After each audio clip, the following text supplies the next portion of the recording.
السلام علیکم ورحمۃ اللہ وبرکاتہ۔ میرے قابل احترام بزرگوں، عزیز دوستوں، بھائیوں، اللہ جل جلالہ نے ہمیں جس مذہب کے ساتھ جوڑا ہے وہ مذہب اسلام ہے، اور مذہب اسلام کامل اور مکمل دین ہے اور شک سے بالکل پاک ہے۔ مذہب اسلام کامل مکمل دین ہے، یقینی مذہب ہے اور شک سے بالکل پاک ہے، اور اس میں جتنی بھی چیزیں ہمارے سامنے بیان کی جاتی ہیں اور جو چیزیں ہم بچپن سے سنتے آ رہے ہیں، اور جہاں جہاں ہماری علماء کرام کی محنتیں، کوششیں ہیں، تو جو بات ہمارے سامنے آتی ہیں وہ یقینی بات ہوتی ہے، وہ شک والی بات نہیں ہوتی، وہ پکی بات ہوتی ہے۔ اور چھوٹی چھوٹی باتیں جس کو جزیات کہا جاتا ہے، وہ بھی اس مذہب نے اس کو بھی چھوڑا نہیں ہے، چونکہ یہ مذہب قیامت تک چلے گا، اور اس مذہب میں ہر قسم کے لوگ ہوں گے، صرف عرب نہیں ہوں گے، صرف اللہ کے رسول کا خاندان نہیں ہوگا، صرف قریش اور بنو ہاشم نہیں ہوں گے، بلکہ اللہ کے رسول کی جیسے رسالت قیامت تک کے لیے ہے، ایسے ہی اللہ کے رسول ہیں پوری دنیا کے اور سارے قبائل کے، حتیٰ کہ اس وقت جتنے مشرک ہیں، ملحد ہیں، خدا سے بیزار ہیں، زندیق ہیں، مشرک، بتوں کو سجدہ کرنے والے، خدا کے 100% نعوذ باللہ منکر، ان سب کے بھی اگر رسول ہیں تو محمد الرسول اللہ صلی اللہ علیہ وسلم یہ ان کے رسول ہیں۔ اس لیے کہ امت کی دو قسمیں ہیں، امت دعوت، امت اجابت۔ ہم آپ امت اجابت ہیں، اجابت کے معنی قبول کرنا۔ ہم آپ نے آسمانی باتوں کو، اللہ کے رسول کو ہم نے قبول کیا ہے، تو ہم حضور کے امتی ہیں، امت اجابت ہیں۔ اور جتنے بھی دنیا کے کافر ہیں وہ بھی اللہ کے رسول کے امتی ہیں، لیکن امت دعوت ہیں، ان تک دعوت پہنچانی ہے، ان کو سمجھانا ہے، ان کو مذہب کا تعارف کرانا ہے، ان کو نرمی سے یہ بات بتانی ہے کہ اللہ ایک ہیں اور سارے نبی سچے ہیں، ساری کتابیں سچی ہیں، سارے فرشتے برحق ہیں، آخرت کا دن ہے، سب کو اللہ کے پاس جانا ہے، جتنے رسول اللہ نے بھیجے ہیں سب سچے ہیں، اور ختم نبوت اگر ثابت ہے تو وہ محمد الرسول اللہ صلی اللہ علیہ وسلم کے لیے ثابت ہے۔ یہ بات، یہ کافروں کو سمجھانے والی بات ہے، وہ امت دعوت ہے۔ ہم آپ امت اجابت ہیں، ہمارا مذہب پورا مذہب ہے، مکمل مذہب ہے۔ اس مذہب کے اندر کسی قسم کی دو نمبری کی گنجائش نہیں ہے۔ اس مذہب نے ہر ایک کو عزت دی ہے، اس مذہب نے کافروں کو بھی عزت دی ہے، اس مذہب نے یہودیوں کو بھی عزت دی ہے، حتیٰ کہ عبداللہ ابن عمر صحابی رسول ہیں، گھر آتے ہیں، پوچھتے ہیں پڑوس کے گھر میں کھانا بھیجا ہے؟ اچھا پڑوسی کون ہے؟ یہودی پڑوسی ہے۔ تو گھر والوں نے کہا نہیں آج بھول گئے۔ کہا میں پہلے کھانا نہیں کھاؤں گا، پہلے میرے یہودی پڑوسی کے گھر میں کھانا بھیجو۔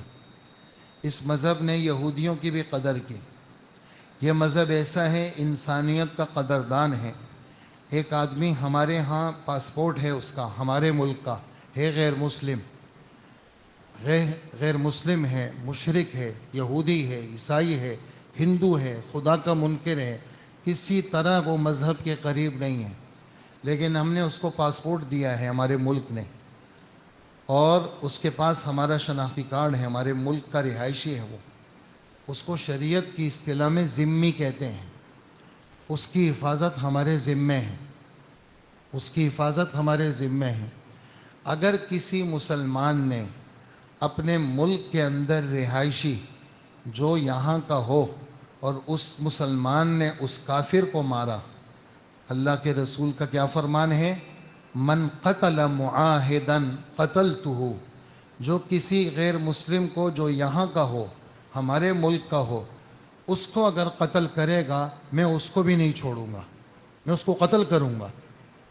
حتیٰ کہ حضرت عمر، حضرت علی، حضرت عثمان اور خود اللہ کے رسول اپنے ممالک اور اپنے زمانے کے اندر حضرات نے یہ فیصلے صادر کیے ہیں، اور امام ابو حنیفہ رحمۃ اللہ علیہ اس فیصلے کو لیتے ہیں کہ بھائی کوئی غیر مسلم بھی اگر کسی مسلمان کے ہاتھ سے مارا جائے گا، اور جان بوجھ کے مارا، ایک تو ویسے ہی مارنا، یوں اندھا دھند فائرنگ ہو رہی ہے بندہ چلا گیا، وہ الگ بات ہے، ایک باقاعدہ ٹارگٹ کر کے کسی کو جا کر کے جان بوجھ کے مارنا اور غیر مسلم کو مارا، تو یہ مسلمان یہ قتل ہوگا اس غیر مسلم کے قتل کی وجہ سے۔ یعنی غیر مسلم کی بھی اس مذہب کے اندر عزت ہے۔ اس مذہب نے، یہ مذہب ایسا نہیں ہے ایک عورت کی لاش پڑی ہوئی ہے، چاروں طرف لوگ کھڑے ہیں، کافر عورت ہے، جہاد میں ہے مسلمان، آپ وہاں پہنچتے کیا ہوا؟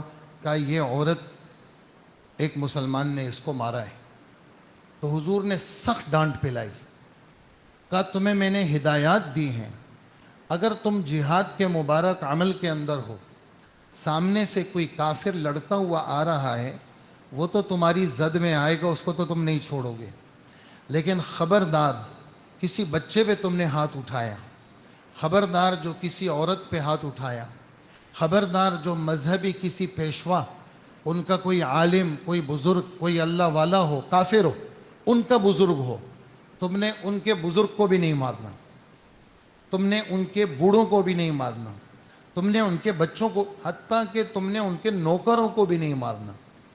ان کے نوکر ہیں، مزدور ہیں، گھر کے کام کاج کرتے ہیں، ان کو مارنے کی اجازت نہیں ہے۔ یہ جہاد کے اندر یہ ہدایات ہیں ہمارے مذہب کی، جس کو لوگ دہشت گردی کا مذہب کہتے ہیں، وہ کہتے ہیں کہ اسلام ارہابی مذہب ہے، ارہاب مانے دہشت گرد، یہ دہشت گردی کا مذہب نہیں ہے، یہ امن کا مذہب ہے، یہ امن کا مذہب ہے، یہ سلامتی کا مذہب ہے۔ اس نے امت کو سلامتی دی ہے، اس نے امت کو امن دیا ہے، اس نے اپنوں کا تو کیا پرایوں کا بھی خیال رکھا ہے۔ تو وہ احکامات جو آپ کی خدمت میں بیان ہو رہے ہیں، جو عبداللہ ابن عباس فرماتے ہیں کہ 15ویں پارے کے اندر رضی اللہ عنہ، 15ویں پارے میں یہ سورہ بنی اسرائیل کے تیسرے رکوع سے یہ تقریباً دو رکوع کے اوپر جو مشتمل احکامات ہیں، یہ پورے تورات کے اندر یہ احکامات موجود ہیں جو ہمارے رب نے اس 2 صفحے کے اندر بیان فرمائے ہیں۔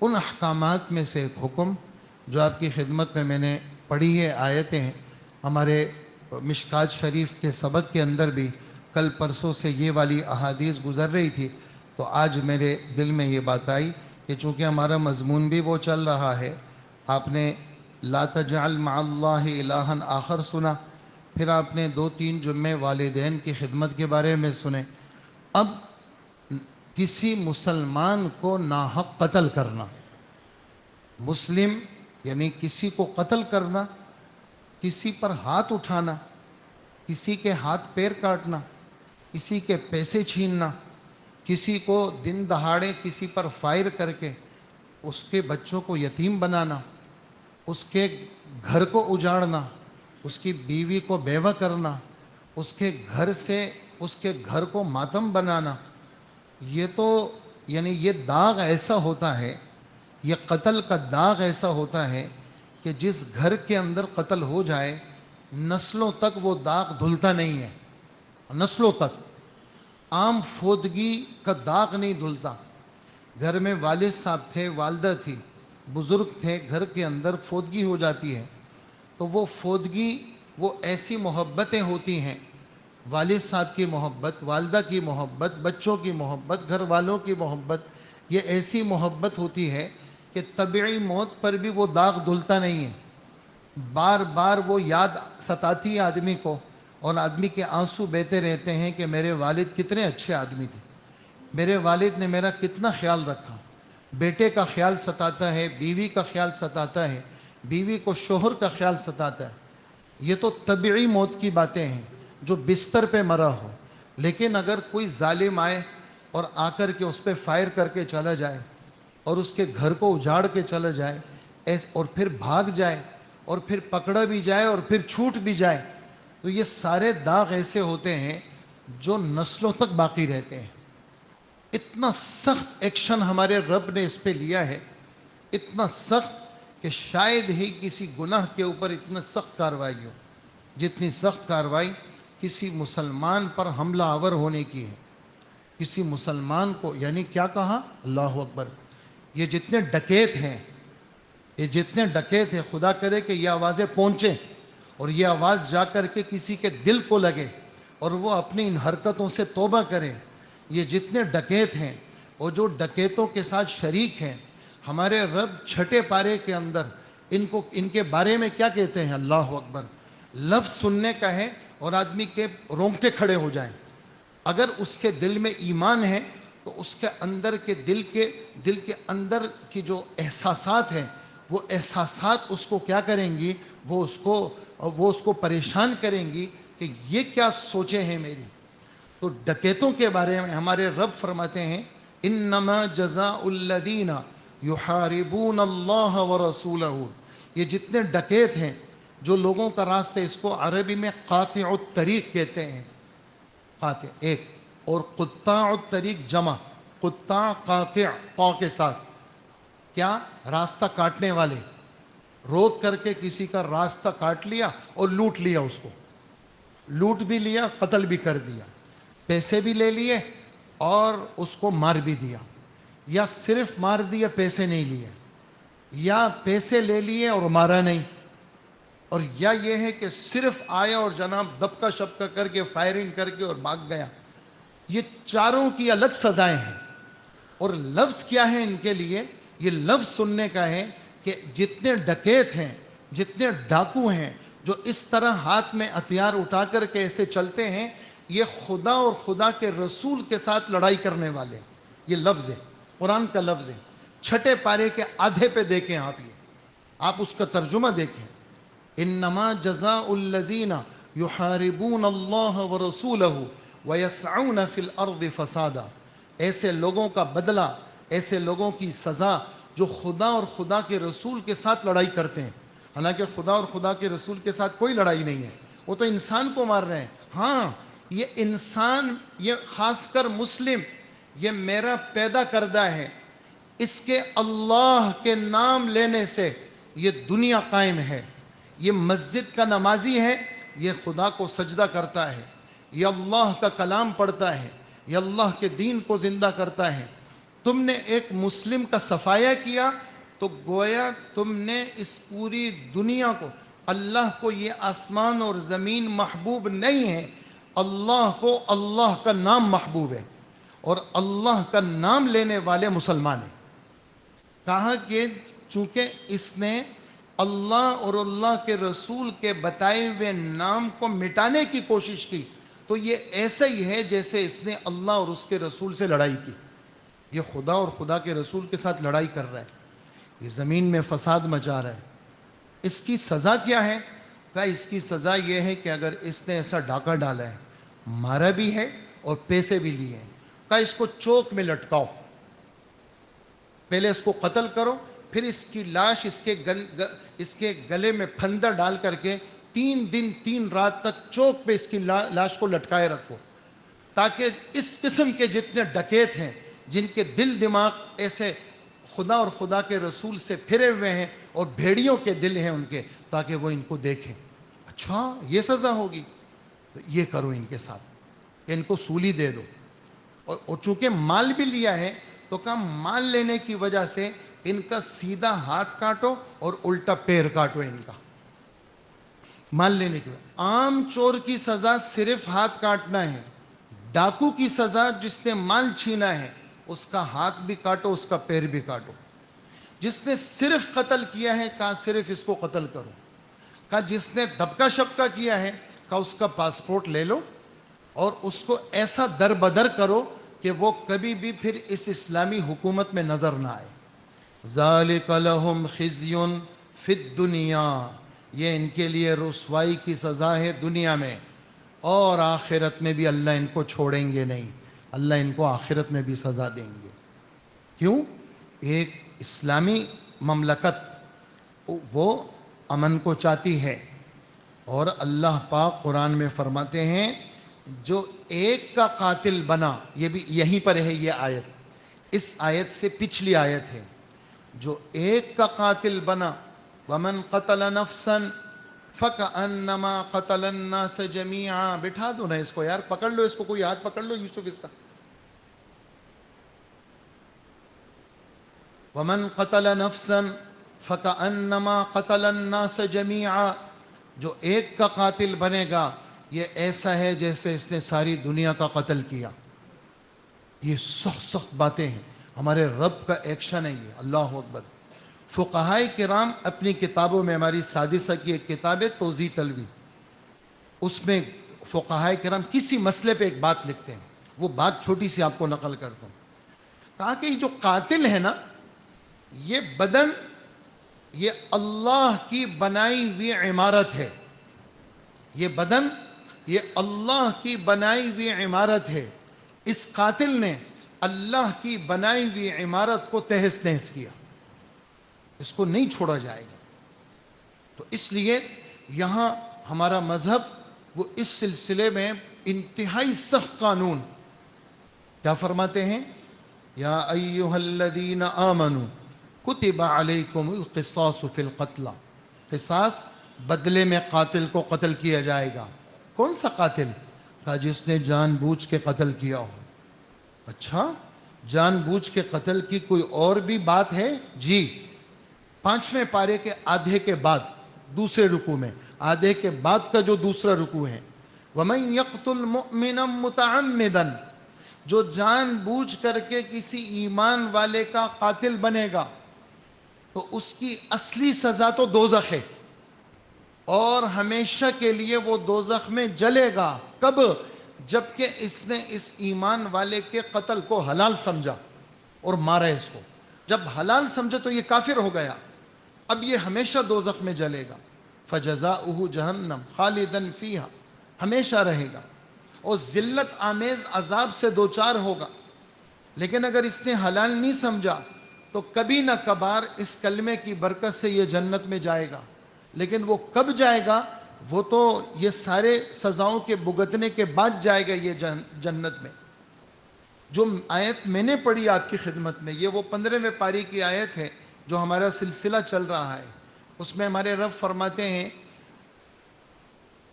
کسی کے قاتل مت بنو جس کا قتل تمہارے اوپر حرام ہو.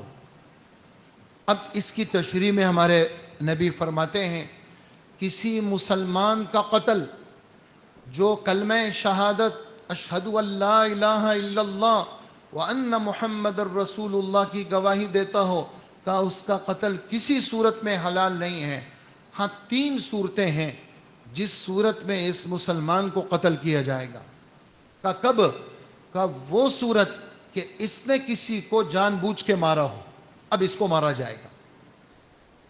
نمبر 2، وہ شخص جو شادی شدہ ہے اور شادی شدہ ہو کر کے اس نے زنا کیا ہے، بدکاری کی ہے، اور اس پر یہ زنا ثابت ہو گیا ہے تو اس کے ثبوت کی اپنی شرائط ہیں.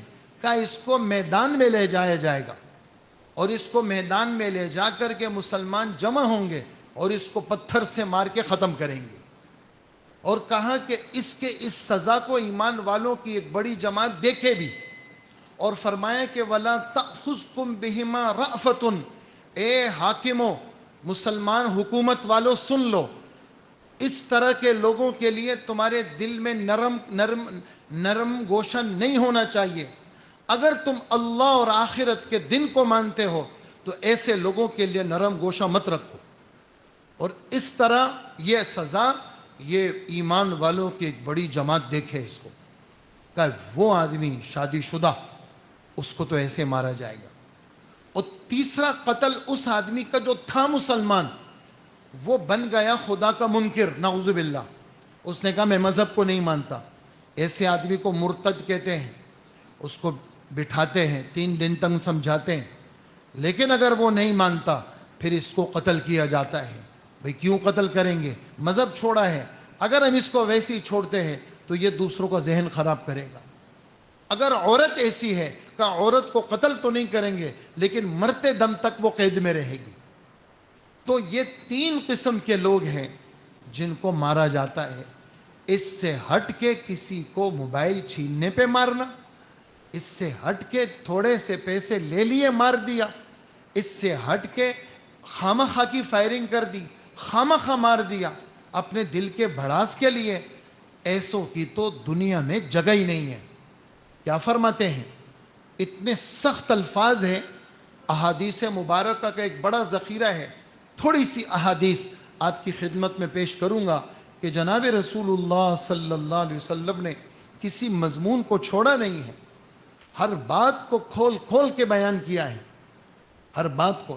تو جو آیت 15ویں پارے کی تھی، ارشاد فرمائے کہ مت قتل کرو کسی کو بھی، ہاں اگر حق بنیاد پر ہے، جو 3 قسم کے لوگ میں نے بیان کیا، پھر تو قتل کر سکتے ہو۔ اور وَمَنْ قُتِلَ مَظْلُومًا فَقَدْ جَعَلْنَا لِوَلِيِّهِ سُلْطَانًا، یہ آیت ہے۔ جو آدمی قتل ہو گیا، اس کے رشتہ دار کو ہم نے طاقت اور غلبہ دیا ہے کہ وہ جا کے کیس دائر کرے۔ خود قانون کو ہاتھ میں لینا کسی کی اجازت نہیں ہے۔ بہت سارے علاقے ایسے ہیں وہاں پر لوگ قانون اپنے ہاتھ میں لے لیتے ہیں، یہ تو حرام ہے 100%۔ اچھا، قاتل کو چھوڑ دیتے ہیں، وہ تو بھاگ جاتا ہے، اس کے بھائی کو مار دیتے ہیں۔ قاتل کو چھوڑ دیتے ہیں، اس کے بیٹے کو مار دیتے ہیں۔ قاتل کو چھوڑ دیتے ہیں، اس کی جگہ 2-3 بندوں کو مار دیتے ہیں۔ ارشاد فرمایا کہ ایسا کرنے کی فلا یسرف فی القتل، قتل کا تمہیں اختیار تو ہے، دعویٰ دائر کرو، لیکن قتل میں حد سے آگے نہیں بڑھنا کہ قاتل کے بجائے کسی اور کو مار دو، ایک کے بجائے 2 کو مار دو، اس کے بجائے اس کے بیٹے کو مار دو، یا مار دیا اس کو، یا صلح ہو گئی، پیسے بھی لے لیے، اب پھر بھی مار دیا اس کو۔ ہمارے نبی فرماتے ہیں ایسے آدمی پہ خدا کی لعنت، جس نے صلح کر کے معاف کر لیا یا پیسے لے لیے اس کے بعد کارروائی کی، ایسے پہ خدا کی لعنت۔ میں اس کی سفارش سے بیزاری کا اعلان کرتا ہوں، جائیے اپنا کام کرے کہ اس نے صلح کے بعد کارروائی کی ہے۔ تو یہ ارشادات ہیں آپ کے۔ اور فرمایا لن يزال المؤمن فی فسحۃ من دینہ، مومن وہ مستقل خوش باش رہتا ہے، طبیعت اس کی حشاش بشاش رہتی ہے، ہر وقت وہ نیکی میں آگے بڑھتا ہے، لیکن جب حرام خون اس نے کر لیا، اللہ اس کی ساری خوشی چھین لیتے ہیں، اس کو اللہ ہمیشہ کے لیے غمگین کر لیتے ہیں۔ اب کوئی کہتا ہے بھئی میں نے تو نہیں کیا، میں نے تو بس قاتل کو یوں راستہ دکھایا، تو وہ راستہ دکھانے والا بھی سن لے، وہ راستہ دکھانے والا بھی سن لے کہ من اعان علی قتل مؤمن بشطر کلمۃ، جس نے کسی مومن کے قتل میں معمولی سی بھی مدد کی، معمولی سی مدد، معمولی سا راستہ دکھایا، معمولی سا طریقہ دکھایا کہ فلانے کے ذریعے سے یہ کام کر لو، کل قیامت کے دن یہ مدد کرنے والا اللہ کے دربار میں آئے گا، اس کی پیشانی پہ ایک جملہ ہوگا، کیا؟ آئسن من رحمت اللہ، اللہ کی رحمت سے مایوس ہو تم، خدا تم پہ ترس نہیں کھائے گا، کیونکہ تو نے کسی مسلمان کے قتل میں مدد کی، اب تو مدد کا طلبگار ہے کہ تیری مدد ہو، تو اللہ کی رحمت سے مایوس رہے گا۔ اور پھر یہ مقتول جس کو فائر کر کے تلوار کے ساتھ، چھری کے ساتھ یا کسی بھی ذریعے سے مارا ہو، قتل کا بازار گرم ہے، پوری کراچی کے اندر، پورے ملک کے اندر قتل ہی قتل ہے، گلیوں گلیوں میں قتل ہے، علاقوں علاقوں میں قتل ہے۔ یہ باتیں بیان کرنے کی ہیں کہ ارشاد فرمایا یہ مقتول، اس کے نسوں سے خون بہہ رہا ہوگا، اور قاتل کہاں چھوٹے گا؟ خدا اس مقتول کے قبضے میں اس قاتل کے پیشانی کے بال، اس کے ٹانگوں سے، پیشانی کے بالوں سے گھسیٹتا ہوا خدا کے عرش کے پاس لے کے آئے گا، اور کہے گا کہ اے اللہ آپ اس سے پوچھیں اس نے مجھے کیوں مارا تھا، آپ اس سے پوچھیں ذرا. اور پھر جب اللہ پوچھیں گے تو اس کا جواب کیا ہوگا قاتل کا؟ کہ جی فلانے کی حکومت تھی نا، ہماری اس میں چل رہی تھی، ہم تو فلانے پارٹی کے ساتھ تھے، اس پارٹی کے زور پہ ہم نے یہ کام کیا. تو اس لیے حضرت جندب، ابو ذر رضی اللہ عنہ کا نام ہے یہ، جندب ابن جنادہ، یہ حضرت ابو ذر کا نام ہے، ابو ذر تو کنیت ہے ان کی. جندب ابن جنادہ یہ ایک ساتھی کو نصیحت کر رہے ہیں، خبردار جب کسی ظالم کی تو نے مدد کی، ظالم جس نے ظلم کیا وہ چھوٹ گیا، رشوت دے کے، سفارش کر کے، پارٹی کا واسطہ دے کر کے وہ چھوٹ گیا، اور مقتول کے گھر کے اندر ماتم ہے. تو اس وقت تو ماتم ہے، لیکن آخر یہ بندہ بھی جائے گا اس دنیا سے، جس نے جو حرکت کی ہے اور جہاں جہاں کی شراکت ہے، اللہ پاک ان کو چھوڑیں گے نہیں. کیا ارشاد ہے، اللہ اکبر. حضور صلی اللہ علیہ وسلم فرماتے ہیں اگر آسمان والے اور زمین والے، لو تشارک اہل السماء والارض، آسمان اور زمین والے سب شریک ہو جائیں ایک آدمی کے قتل پہ، آسمان اور زمین والے ساری مخلوق شریک ہو جائے ایک آدمی کو مارنے پر، اللہ پاک فرماتے ہیں لَأَكَبَّهُمُ اللَّهُ فِي النَّارِ، میں کسی کو نہیں چھوڑوں گا، آسمان اور زمین سب کو لا کر کے میں دوزخ میں پھینک دوں گا. کیوں؟ انہوں نے ایک مسلمان کو مارا. حضرت عمر رضی اللہ عنہ کے زمانے میں 5-6 بندوں نے ایک آدمی کو دھوکے سے مارا. حضرت نے بلایا اور ان 5 یا 7 بندوں کو حضرت نے قتل کیا، اور وہ لوگ تھے یمن کے، اور یمن کے ایک دارالحکومت ہے صنعاء. فرمانے لگے لو تمالأ اہل صنعاء علی قتل مؤمن لقتلتهم، اگر صنعاء کے سارے لوگ ایک مسلمان کے قتل میں شریک ہو جائے تو میں پورے صنعاء کے سب لوگوں کو قتل کرتا، نہیں چھوڑتا میں ان کو. وجہ ایمان والا وہ اللہ کے ہاں بہت معزز. آپ حیران ہوں گے، ایک عنوان ہے حدیثوں میں، ایک عنوان ہے مسئلے کا، اس کو کہتے ہیں باب القسامہ. کیا کہتے ہیں؟ کیا کہتے ہیں؟ تھوڑا سا بتاؤں آپ کو، شاید نہ سنا ہو آپ نے کبھی.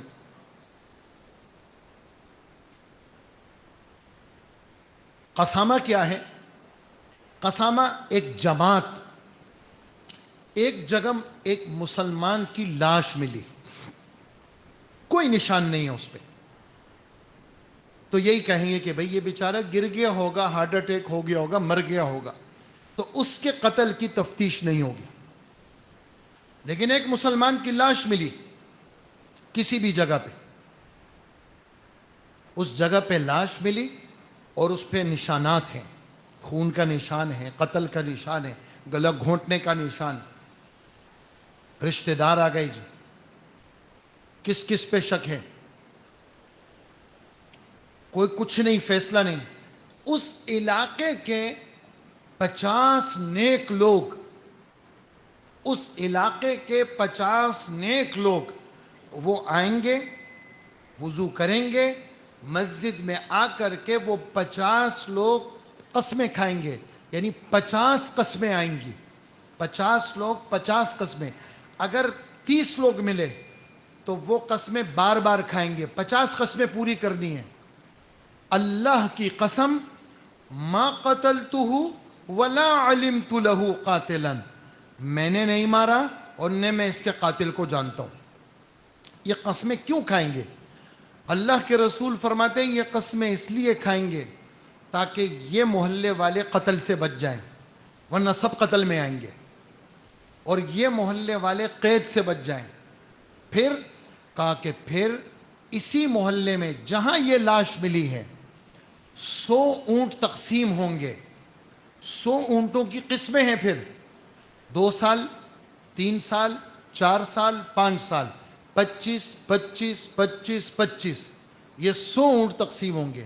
کہیں پر 20 20 20 20 20 مختلف عمروں والے. وہ 100 اونٹ یا 100 اونٹ کے پیسے وہ محلے والے اس مقتول کے رشتہ داروں کو دیں گے.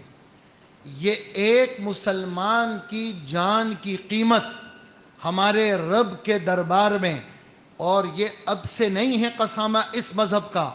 امام بخاری رحمۃ اللہ علیہ صحیح بخاری میں ایک عنوان قائم کرتے ہیں کہ زمانے جاہلیت میں بھی ایسے ہی تھا اور اسلام نے اس کو برقرار رکھا۔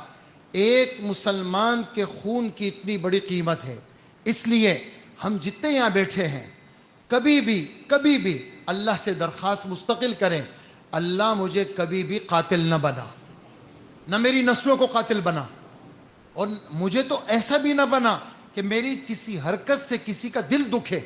قتل یا کوئی اور کارروائی کرنا، یہ تو بہت خطرے کی بات ہے، پورا گھر اجڑ جاتا ہے۔ یہ جو قاتل ہے بظاہر لگتا ہے بڑا دن دناتا پھرتا ہے، اللہ کی قسم اس کو کبھی خوشی نصیب نہیں ہوگی، اس کے کام بگڑتے چلے جائیں گے، اور یہ تو دنیا ہے کہ اللہ اس کے دل سے خوشی چھین لیتے ہیں، اور آخرت میں تو یہ بہت بڑے سزا کا مستحق ہے۔ جو تھوڑی بہت باتیں آپ حضرات نے اس تھوڑی سی نشست میں سنی، اللہ پاک ہم سب کی حفاظت فرمائے، اور ہمارے شہر کو اللہ امن کی جگہ بنائے، اور ہمارے ملک کو اللہ امن کی جگہ بنائے، اور جہاں جہاں مسلمان آباد ہیں وہاں سے اس قسم کے فسادات کو اللہ جل جلالہ ختم فرمائے، اور ہم آپ جتنے ہیں اللہ ہماری عزت، ہماری جان، ہماری آبرو، ہمارے مال، ہمارے اولاد، ہماری چیزوں کی اللہ پاک غیب کے خزانوں سے حفاظت فرمائے، اور ہر قاتل، ہر ڈکیت، ہر دہشت گرد سے اللہ ہمیں اور ہماری نسلوں کو محفوظ فرمائے۔